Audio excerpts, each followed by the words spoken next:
just, yeah, not letting the failure get in the way and just being okay with that being part of your journey and remembering your why to keep that fire, to keep that passion, to keep you getting to that next success. What's up, everybody? This is Fred Richani. We have right here via Zoom a very special guest. She's a pioneer of American Ninja Warrior. She's a former gymnast. She is the longest reigning NXT Tag Team Champion. Oh yeah, she's also a former WWE Women's Tag Team Champion with Kayden Carter. We are talking to New Jersey's own Kacy Catanzaro, better known to wrestling fans worldwide as Katana Chance. Kacy, thank you so much for the time. How's everything going?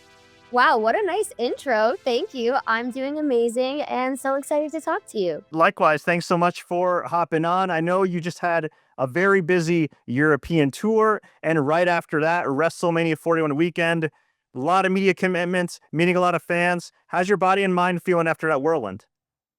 Great, super grateful. It was really exciting. We got to go to London, which was really, really cool. And then I just got back from Vegas last night. So today has been a little bit of a whirlwind, but it's been really exciting. And we got to do so many incredible things there. So it was really fun. Definitely tired, but I have a couple days, before we leave again. So just doing the rest and recovery training, and then we'll be back at it. For sure. And you two showed out in that tag team turmoil match, the gauntlet match. I know it didn't go your way and you ended up in WrestleMania, but what did it mean to kind of get that reaction, not only from the fans, but from what Kayden told me, getting a lot of props in the back from your peers? It was really cool. We obviously wanted to win that match. We wanted to go to WrestleMania. It wasn't our moment, and that's okay. But I think that it really goes to show you that wins and losses are not all that it's about because, we lost that gauntlet match, and I can't remember the last time that we got that much support online, in the back, anything like that. It was one of our shortest matches, but we went hard. We showed out. We had a good attitude, and we had a lot of people that we really respect tell us how great they thought we did. We had a lot of people online that really supported us and that wanted to have our back, and it was really amazing to feel that way, So I loved it. I can't wait to get another shot out there and just keep showing people what we got. I love that. And we talked off the air about our mutual love for The Sopranos. And of course, Sopranos was an iconic ensemble cast. WWE, in a lot of ways, is like a sports team and an ensemble cast, right? You always got to be ready when your number is called. So does that respect you got from the fans and peers just motivate you even more to keep going? Yes, of course. I mean, it has to go both ways, right? Because there are some times where you're like, okay, I can't dive into this internet stuff. I can't get sucked into what people are thinking because a lot of times it will be negative. And even when we got a lot of support this past week, there were still people that were negative. There always will be. So it's hard to say like, oh, like I'm going to look for that and it's going to really push me along because when you look for it, it might not always be there and it might not always be positive and it might not always be what you want to hear. But when it is, it's kind of nice to soak it in, So it's been a little while since we've really had people be able to rally behind us. I would say the last time was really back in NXT before we won the titles finally. You could really feel the people start to get behind us, start to see our journey and appreciate our journey and all of the ups and downs and how hard we were working. So that was kind of the last time we really, really felt it. So it's nice to feel that little bit trickle back in of people realizing like, hey, this team is working really hard. They're showing us really incredible things and they deserve a shot. So it's definitely that extra little push, that extra little fire to light under you to just keep going. You two are not just, of course, known for your wrestling, but you're known for also going viral on TikTok. And in your case, you're a female pioneer for contestants with American Ninja Warrior. You were a standout gymnast in college. These days, what are you more known for when you're in public? Do people stop you and say, hey, Katana Chance? Or do they say, hey, Kacy from American Ninja Warrior? It's tough. It's kind of both, and I will say it depends on, like, the situation. You know what I mean? So if I'm somewhere where I'm with all wrestlers, then obviously it's more so like, "Oh, Katana and Kayden together with these wrestlers," and it's, like, more noticeable? But if I'm just somewhere by myself, I would say, like, half the time. I'd say half the time it's like, "Oh, like, you were on American Ninja Warrior," and they remember that. Even when we were doing some of our appearances this week, with the wrestling fans, a lot of them, when they would walk up, would be like, "And I loved you on American Ninja Warrior." So it's nice to kinda see a little bit of both. And it's funny because when people say that, sometimes it's young kids saying it, and I'm like, "How old are you?" Because that was a long time ago. In my head, I'm like, "Wow, that's really cool," because I feel like it was such an incredible moment in my life, doing American Ninja Warrior, making history there, and I know that in the moment it felt like a big deal to people, and I was very grateful, but somewhere in my head, I thought it was gonna kinda, like, like, it was kinda gonna get, at some point, it would have been so many years ago, and people would have been like, "Okay, we're on to the next thing," so it's really nice to see that people are still able to care about that, and that still means something to people because it'll definitely always be a very special place in my heart, so You and Kayden have gone viral multiple times. Do you get any young fans stopping you about TikTok at all? it's so funny because I feel like when COVID hit, Kayden was like, "Okay, like, I'm getting TikTok, we need to do this."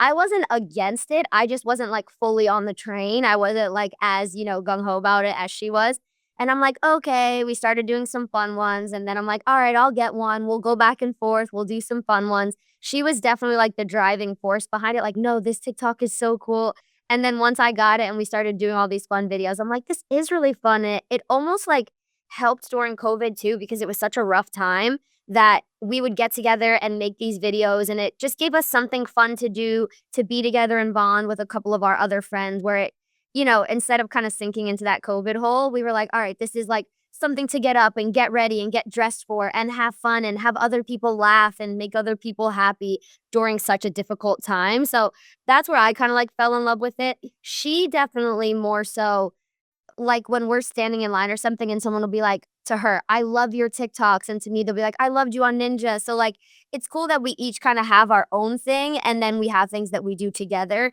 and the people really notice that, and they seem to enjoy it, so I feel like it's a good balance.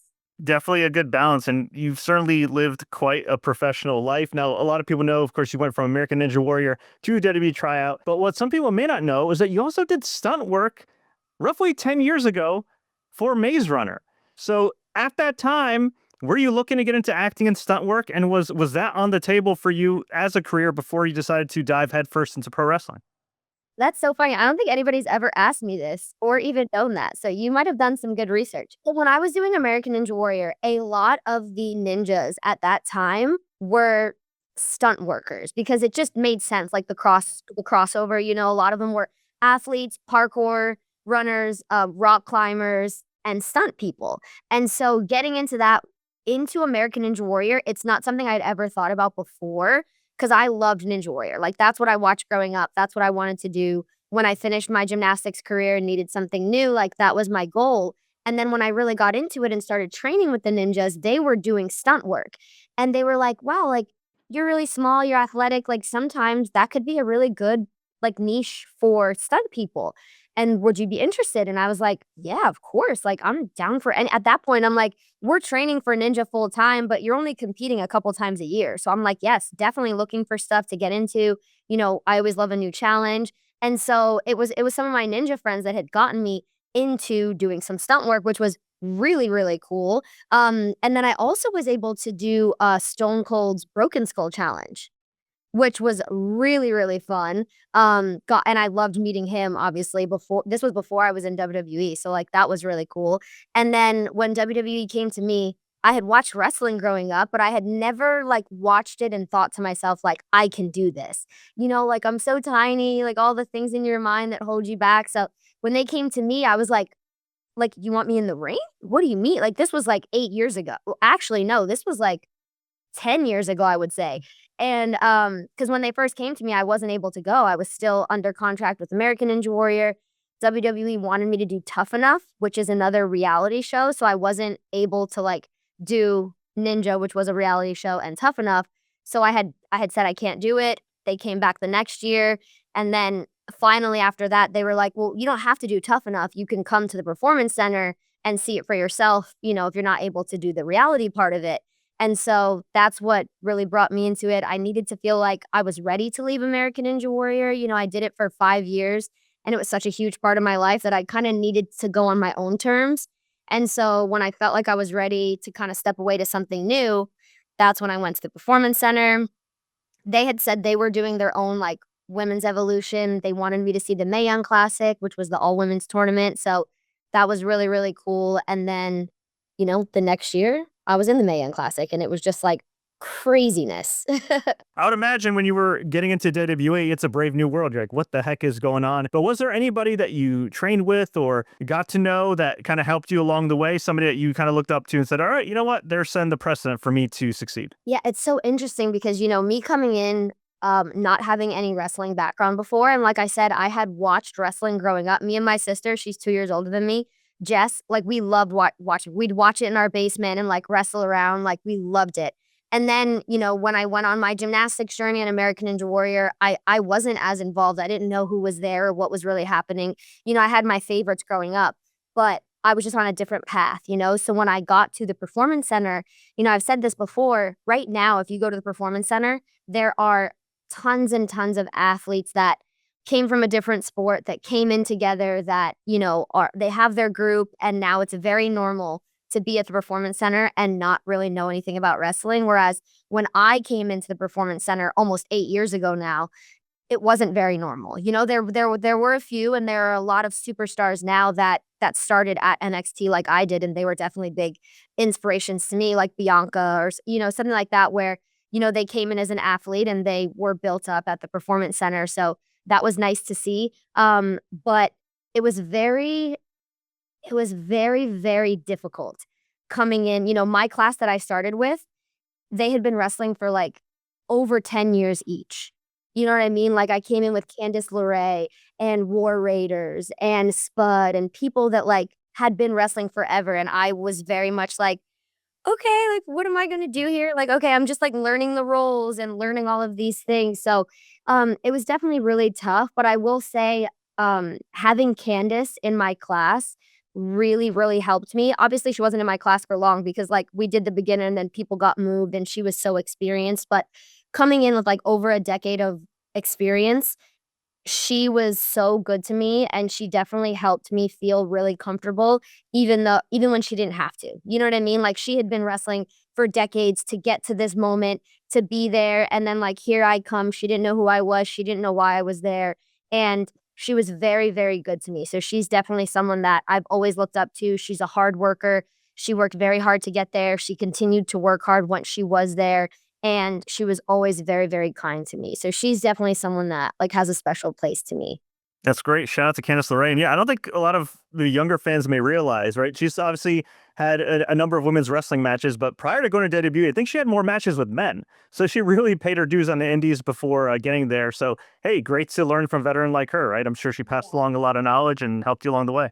And I have only seen, like, slight things, like, obviously very viral ones of her wrestling the guys and stuff like that, but I just can't imagine, like, just from seeing matches or little stories, like, that's only a small clip of what she went through and how much she fought through to get there, and yeah, so she's a huge inspiration to me.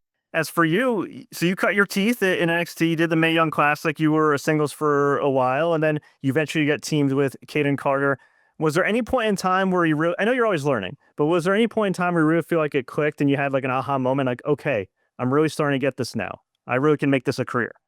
That's such a good question, and it's such a difficult question because I feel like those moments happen kind of a lot because, like, there's always so much to learn that it's like, obviously, at first, it's very difficult, and it feels like, "Man, am I not getting this? Like, this is so difficult," and there's so much. There's the crowd, your opponent, yourself, your own things, your characters, your whatever, and so for me, my first moment of, like, aha, like, why people love this was the Mae Young Classic because it was the first time that I really got to feel the environment of performing in that way and there being a crowd in that way. Like, I had done, wrestling matches at the performance center and I had done a few live events to get experience, but like the actual Mae Young Classic experience of like the crowd at Full Sail and like the people and making them care about you. And, for me, I was new. So when I walked out, it's like people aren't going to know me. They don't have to cheer for me. So to come out and be brand new and then throughout the story of the match, get people to care about you and actually feel like you're getting them behind you and you're doing your job and they want you to, whether you win or lose, like they're behind you. I think that was the first moment that afterwards I was like, whoa, I think I get why people love this. Because before that, I was just at the performance center. I didn't get any indie experience. I didn't get any of those crowds or any of those moments. So I was like, wow, I really get why people love this. And then, it kind of trickles from there. You learn different things. Then, when me and Kayden got to be a team and do stuff as a team, obviously there's so much more to play off of, so much more story that you can do there, again, with the crowd and getting them behind you. So I feel like, honestly, I kind of have those moments all the time, but I would say my biggest one was Mae Young Classic, my first introduction to like, oh, okay, like this is the feeling that people are continually chasing after. Yeah, and hey, the great thing is it only went up from there, right? There's some ebbs and flows, but longest reigning NXT Women's Tag Team Champions with Kayden Carter, probably never matched again. And then, of course, winning the main roster women's tag team titles as well, and really gelling as a unit. And it's interesting because Kayden herself is a former athlete, and well, still an athlete, but a former collegiate athlete, won a national championship, Division II basketball. Of course, you were a stand-up gymnast and did American Ninja Warrior. So do you feel like your backgrounds not only helped you two get along, but also helped deal with a lot of the media attention you get being a WWE superstar? I would say so, and it's funny because our backgrounds are so different, but when you're an athlete, like, you're an athlete, you know what I mean? So we might not have done the same sport, but it's a similar type of work ethic that has to be put in. You have to be in the spotlight, you have to talk to people, you have to be well versed in that, you know what I mean? You're not just being put in front of a camera for the first time, you know what I mean? So I think that that definitely helped us, and I think coming from different sports and different backgrounds is actually part of what has made us so strong and so different and unique. If we had grown up and done the same thing and done the same sport, like, we might have the same ideas, we might have the same thoughts, and coming from 2 completely different sports, coming from 2 completely different backgrounds, where we grew up, the way we grew up, all of that being put together, I think it really, really is why us as a team is so unique and why we're able to show people things that they haven't seen before. You can check out Kacy and Kayden Friday nights on SmackDown on USA Network. Kacy, you've been so gracious with your time. Before I let you go, we always like to ask all our guests some kind of random and rapid fire questions just to get to know them better. Are you ready? I'm ready. Rapid fire, stressful. Okay. Rapid fire and random. So you got some time. Uh, all right. Favorite late night snack and cheat meal? Oh, favorite late night snack. I would literally have to say like mac and cheese. Hey, it's a classic. Can't get Classic. on that. Favorite spot in New Jersey? Could be a diner, a hole in the wall, a landmark. Where are you going to when you're in town? Oh, wow, that's a really good question. In New Jersey, like, honestly, I'm gonna say home. I'm just gonna say my parents' house because whenever I'm there, that's the only place I wanna be is my parents' house. Final answer. All time. I'm sure they'll appreciate that one. All time favorite wrestler. I'm gonna have to say Triple H. On another WWE note, who's the funniest person in the locker room? Ooh, that's tough. Who is the funniest person in the locker room? I would Besides you and Kayden, I know you two are pretty entertaining. Okay, because I would say Kayden. Alright, besides us, I'm trying to think because I kinda just switched locker rooms when I went to SmackDown, you know? I would have to say Chelsea. I would have to say Chelsea. She's just I think she's hysterical. Yeah, and I know the Secret Service has been giving you some trouble, but they're pretty entertaining too. Yes, can't deny it, can't deny it. All right, we talked about the Sopranos for a little bit. I'm gonna ask you, who is your all-time favorite Sopranos character? That's tough. I'm gonna have to say Syl, Okay. and that's really tough because I, like, went through 5 in my head, and it's funny because at first, like, my boyfriend would say how much he liked him, and I'd be like, "Oh, like, I don't know, he hasn't really, like, gotten to me yet," and then at the end, I was like everything he did, I was like, "Oh, man, he's the best." He is, and you know he played for Bruce Springsteen's E Street Band. Wait, you know what? I didn't know that, and then I think afterwards, somebody was showing me stuff, and I was like, "Wait, this is so cool," and he just, like, got into it. Yeah, that's very cool. Yeah, hey, he didn't have a background in acting. They offered him a role, kind of like you didn't have a background in WWE. They liked your work so much, they said, "Hey, come to WWE," and worked out for both of y'all. Maybe that's why I connect with him. Maybe I knew deep down our journeys were similar. There you go. What's your most awkward moment as a WWE superstar? Could be something wacky, funny that happened in the moment. I'll give you an example. Kayden told me that when she went to give a high five to a fan on TV, they pulled their hand away. I would say there's probably so many. I think I'm, like, very awkward because sometimes I'm just, like, in my head thinking of stuff and things are happening. I would say there's so many. A common one, I would say, to go off of what Kayden said, a very common one that happens semi-often is me doing this for Kayden to pound it and her walking away.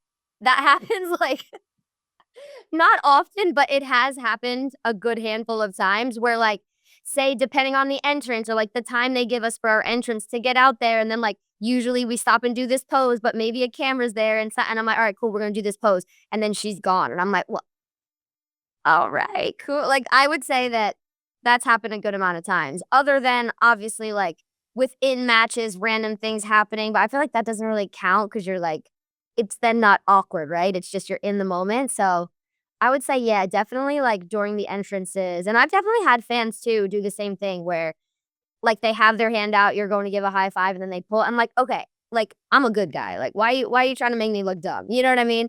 I forget, something happened one time, and I was just in a mood, and I feel like a fan said something, and I said something back, but I can't remember, but similar things where you're like, "Okay, we're doing this right now? Alright." But I'm gonna stick with the not being there for the pound it, yeah. Hey, the fans are great, but sometimes I feel like when they get on camera, it's like, oh, now's my chance to go viral or They're something. like, "This is my moment to make you look dumb." I'm like, "Alright, do you." And then I don't you know what I mean? It's what it is, but nothing too bad, luckily, I'm sure there could be way worse awkward moments, so I will take that. There we go. We talked about Maze Runner earlier. Have you looked into doing any kind of acting either when your WWE career wraps up or simultaneously? It's not something that I've really, like, dreamt of or sought after or anything like that. I have had a few moments where I've had certain offers for different things that just in the moment they weren't the right thing for me, but then they are something that I'm interested in, you know. I love the entertainment world and I've been in it in a lot of different ways now, so I'm definitely not stuck in one thing or, you know, don't have I'm definitely open to anything. So, I guess it just depends, you know, I think I'll know if the moment or the opportunity is right, but definitely open for anything. All right. Well, we'll definitely keep an eye out on your IMDb for sure. Yes. What's your best piece of advice for success? If I had to, like, shorten it to make it just, like, something that everybody could hear, it would just be that failure is part of success. It's not the opposite of success, and I think a lot of people think that when you fail, like, you're not succeeding, but failure is literally the entire journey, you know, up to succeeding, and especially for professional wrestlers, there's no, like, just one moment of succeeding, and then you're like, you just like, it's just a continual you succeed, and then you're gonna fail, and then you're gonna work your way up to there's always that next thing to be chasing. So for me, I would say it's just, yeah, not letting the failure get in the way and just being okay with that being part of your journey, and remembering your why to keep that fire, to keep that passion, to keep you getting to that next success. Amen to that. Couple bonus questions. Is there anything you wish I asked you in this interview? I feel like you asked me more than I even thought of. I feel like you did a really good job. Things that I was like, "Wow, nobody's ever asked me this before." Um, so I don't think so. I think you really nailed it all. Appreciate that. Thank you. And I waited till the end of the interview to ask this because this is such a specific question to only New Jersey. And I don't want to turn off any of the viewers and listeners here. All right. This is probably the most important question of the show. Okay. Are you ready? Oh, hit me with it.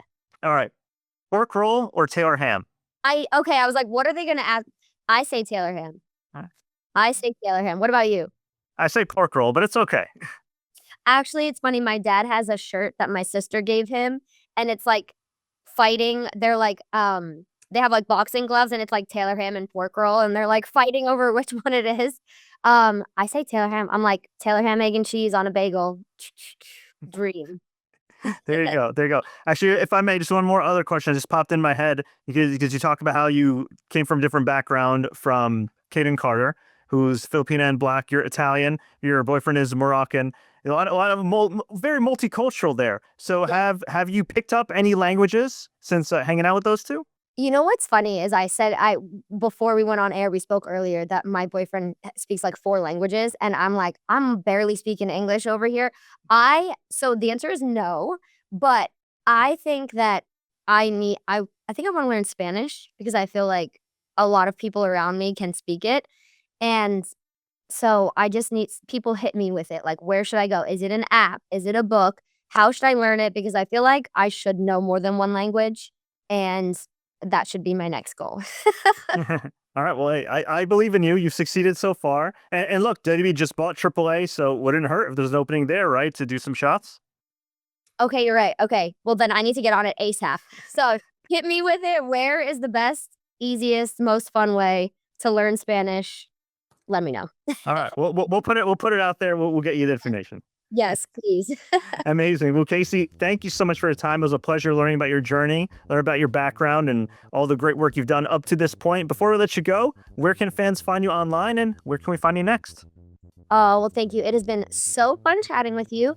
Oh, this is tough because when I changed my name, I feel like I don't remember. I think it's at Katana underscore WWE on Instagram. And then I'm literally gonna look because this is how not good at technology I. Oh, by the way, I still call it Twitter. Are you calling it X? Yeah, Twitter. Yeah, it's still Twitter. Yeah. That's the same. Katana underscore WWE. And then what is my TikTok? Let's see. I think my TikTok is just at Kacy Catanzaro. Yeah. Okay, there you go. Kacy Catanzaro, or you can search Katana Chance. I'm sure that'll come up for sure. So there you go. Okay, Kacy, thank you so much for your time. It was a pleasure. Best of luck with Kayden Carter. Looking forward to seeing you again on SmackDown very soon. Thank you so much. So nice talking to you.